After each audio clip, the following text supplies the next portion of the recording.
ವಿಡಿಯೋದಲ್ಲಿ ನಾವು ರಾಷ್ಟ್ರೀಯ ಭಾವೈಕ್ಯತೆ ಕುರಿತು ಪ್ರಬಂಧವನ್ನು ತಿಳಿಯೋಣ. ಮೊದಲನೇದಾಗಿ ಪೀಠಿಕೆ.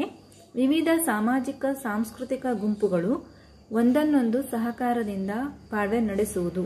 ವ್ಯಕ್ತಿಯ ವಿವಿಧ ಸಾಮಾಜಿಕ ವ್ಯತ್ಯಾಸಗಳನ್ನು ಒಪ್ಪಿಕೊಂಡು ಹಿತದಿಂದ ಸಹಬಾಳ್ವೆ ನಡೆಸುವುದಾಗಿದೆ.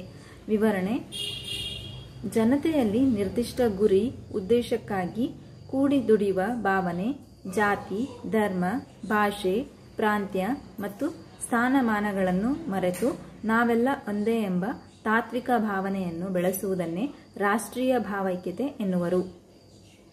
ರಾಷ್ಟ್ರದ ಜನರೆಲ್ಲರೂ ಒಂದಾಗಿ ಬಾಳಬೇಕಾದ ಅಗತ್ಯತೆ ತುಂಬಾ ಇದೆ. ರಾಷ್ಟ್ರದಲ್ಲಿ ಶಾಂತಿ, ಶಿಸ್ತು, ನೆಮ್ಮದಿ, ಪರಸ್ಪರ ಸಹಕಾರ, ಕಷ್ಟ ಸುಖಕ್ಕೆ ಭಾಗಿಯಾಗುವುದು ತುಂಬಾ ಅವಶ್ಯಕತೆ ಇದೆ.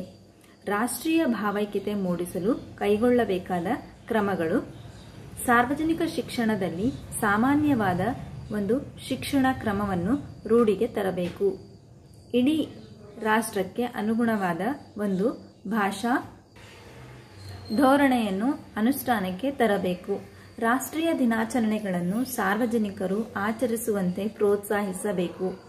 ಜಾತೀಯತೆ, ಪ್ರಾಂತೀಯತೆ ಎಂಬ ಸಂಕುಚಿತ ಭಾವನೆಗಳಿಂದ ವರ್ತಿಸುವವರಿಗೆ ಶಿಕ್ಷೆ ವಿಧಿಸಬೇಕು. ರಾಷ್ಟ್ರೀಯ ಹಬ್ಬಗಳನ್ನು ತಪ್ಪದೆ ಆಚರಿಸಬೇಕು. ಎಲ್ಲ ಶೈಕ್ಷಣಿಕ ಹಂತಗಳಲ್ಲಿಯೂ ಸಮವಸ್ತ್ರವನ್ನು ಜಾರಿಗೆ ತರಬೇಕು. ಭಾರತೀಯ ನಾಗರಿಕತೆ, ಸಂಸ್ಕೃತಿ, ಭಾಷೆಗಳು ಮತ್ತು ಧರ್ಮಗಳನ್ನು ಮಕ್ಕಳಿಗೆ ಪರಿಚಯ ಮಾಡಿಕೊಡಬೇಕು. ಕೋಮು ಸೌಹಾರ್ದ ಶಿಬಿರಗಳನ್ನು ಆಗಾಗ್ಗೆ ಏರ್ಪಡಿಸಬೇಕು. ಉಪಸಂಹಾರ: ನಾವೆಲ್ಲರೂ ಒಂದಾಗಿ ಬಾಳಬೇಕು. ಎಲ್ಲ ಧರ್ಮಗಳ ಸಂಸ್ಕೃತಿಗಳನ್ನು ಗೌರವಿಸಬೇಕು.